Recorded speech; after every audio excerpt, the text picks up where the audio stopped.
ओम नमः शिवाय। हर हर महादेव। सर्वशक्तिमान परम पिता परमात्मा एक है। दोस्तों, यह कहानी है बिहार के एक गांव की, जिसमें विजय नाम का लड़का रहा करता था। बचपन से ही पढ़ाई में होशियार विजय अपने मम्मी पापा की आखिरी उम्मीद था। विजय के दादा ने अपने समय में बहुत कर्ज ले लिया था, जिसको चुकाने में पापा की पूरी जिंदगी मजदूरी में निकल गई। उनके पास थोड़ी सी जमीन बची थी, जिससे उनका गुजारा हो रहा था। पापा की तबीयत मजदूरी करने से खराब रहती थी, पर पापा विजय को इस बात का एहसास नहीं होने देते थे। विजय को पढ़ाई में इतना होशियार देखकर उसके मम्मी पापा ने हर वह काम किया जिससे वह विजय को पढ़ा लिखा पाए। विजय की कॉलेज की पढ़ाई खत्म हो गई थी और वह एक छोटी सी नौकरी करने लगा, जिससे उसका खर्चा निकल जाता और साथ में वह कलेक्टर बनने की तैयारी भी कर रहा था। विजय अपने वक्त का एक मिनट भी फालतू नहीं गुजारता था। विजय ने पूरा समय पढ़ाई और नौकरी में ही लगा दिया। विजय के पापा को यह पता था कि वह कलेक्टर बनना चाहता है, इसलिए घर की हालत बहुत ज्यादा खराब होने पर भी उन्होंने विजय से कभी इस बात का जिक्र नहीं किया और न उसको अच्छी नौकरी करने के लिए कहा। लगातार 2 साल तक विजय पास नहीं हो पाया।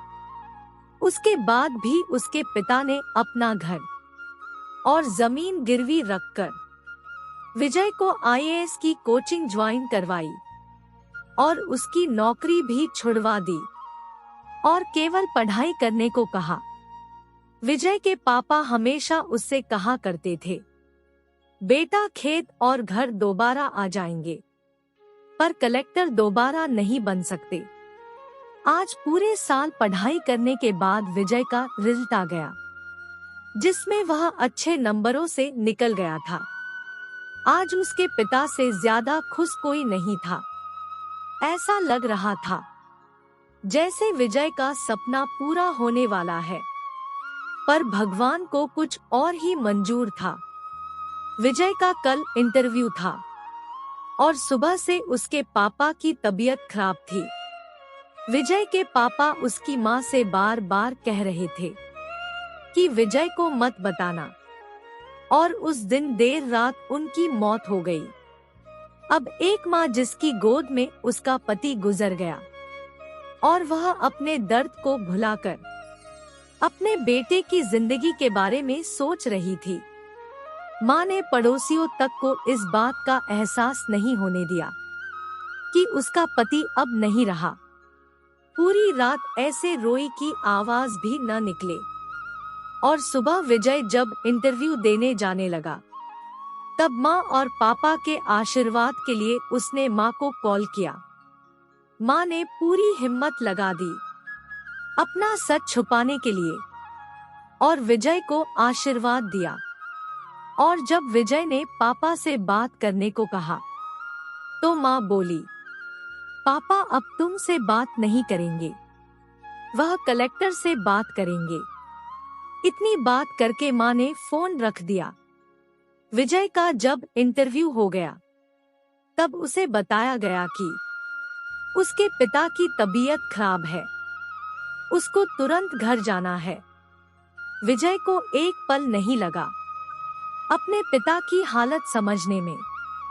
घर पहुंचकर पिता के पैरों में गिरकर वह जोर जोर से रोने लगा और कहने लगा, पापा उठो, देखो मैं कलेक्टर बन गया। आज उसके पिता को वह खुशी मिली थी जिसका उनको वर्षों से इंतजार था, पर आज वह इस दुनिया में नहीं थे। भगवान विजय के पिता की जिंदगी में सुख लिखना ही भूल गए थे। पहले वह अपने पिता के कर्ज में जिंदगी भर मजदूरी करते रहे और फिर बेटे के सपनों में फिर घर और जमीन गिरवी रखनी पड़ी। वह जिंदगी में कर्ज लेकर आए और कर्ज लेकर चले गए। विजय के पिता को भले ही जिंदगी में कुछ हासिल न हुआ हो, पर वह अपने लड़के को इस काबिल बना गए कि वह अपनी 7 पुश्तों को बैठे बैठे खिला पाए। विजय की मां ने जो उस रात किया, जिसको करने का जज्बा बहुत कम लोगों में होता है। जब विजय कलेक्टर बनकर घर आया, तब मां ने विजय से कहा, बेटा तुम आज इतने बड़े बन गए हो कि हजारों गरीबों का भला तुम अकेले कर सकते हो। जब भी तुम्हारे सामने कोई गरीब मदद मांगने आए, तो अपने पिता और मेरे बारे में सोचना। मैं तुम्हारे बराबर पढ़ी लिखी और समझदार तो नहीं हूँ, पर इतना जरूर जानती हूँ कि गरीब आदमी की बहुत मजबूरी होती है। तुम कभी किसी का बुरा मत करना। शिक्षा दोस्तों, इस कहानी से हमें यह शिक्षा मिलती है कि वक्त कितना भी खराब हो, हम उसे बदल जरूर सकते हैं। माँ और बाप के एहसानों को हम कभी नहीं उतार सकते हैं, पर हम अपने कर्मों से उनकी इच्छा जरूर पूरी कर सकते हैं। आपने पढ़ा कि कैसे विजय के पिता का जीवन लग गया। उसे कलेक्टर बनाने में जब भी कोई किसी पोस्ट पर या जीवन में बहुत ऊपर किसी पद पर पहुंच जाता, तब उसमें बहुत सारे लोगों की मेहनत और त्याग लगता है। जब हम 2 मिनट में किसी को अच्छा या बुरा कह देते हैं, तब हम उसके जीवन का संघर्ष भूल जाते हैं। किसी अधिकारी, नेता या बिजनेस को बुरा भला कहने से पहले उसके पीछे की मेहनत और त्याग के बारे में जरूर सोचें। धन्यवाद।